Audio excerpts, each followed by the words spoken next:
পরে বাড়ির কাছে বললাম যে ভাই এক একটা সেকেন্ড যায় না আমার একটা কি যাইতেছে ভাই, আমি মরিয়া যাই, তোমরা যে টাকা পারো টাকা দিয়ে দাও ভাই, আমি মরিয়া যাইতেছি। এনে সময় যত লয় তত আমার ওই জায়গায় অত্যাচারিং বেশি করতে থাকে। আরে ভাই করলে টাকা কই পাইতে আছি, টাকা তো পাইলে সময় লাগবো। পরে আমার কাছে তোর ভাই টাকা দিব না, তোর শ্বশুরের কাছে ফোন দে, তোর শাশুড়ির কাছে ফোন দে। অপহরণের শিকার মাহবুব ঘটনা জানানোর সময় এভাবেই কান্নায় ভেঙে পড়েন। মাহবুব জানান, মালয়েশিয়ানদের সহায়তায় আরো অনেক প্রবাসী বাংলাদেশি অপহরণের শিকার হচ্ছেন। মুক্তিপণের টাকা আদায় করতে চলে নির্যাতন। তারা আমাকে বলে থানা যাইতে হবে, চলো।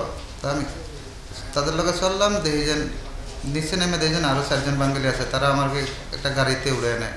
পরে আবার আরেকটা গাড়ি আসে, আর ওই গাড়ি দিয়ে আবার আমার ওই গাড়ির ভিতরে হানতে আমার চোখ বন্ধ করে আবার অন্য জায়গায় নিয়ে যায়।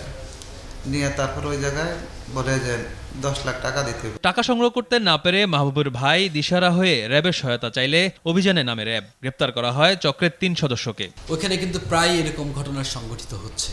দেখা গিয়েছে যে এটার সঙ্গে বাঙালি যুক্ত হয়ে যাচ্ছে, এই সঙ্গে সঙ্গে ওই দেশীয় লোকজন যুক্ত হয়ে যায়।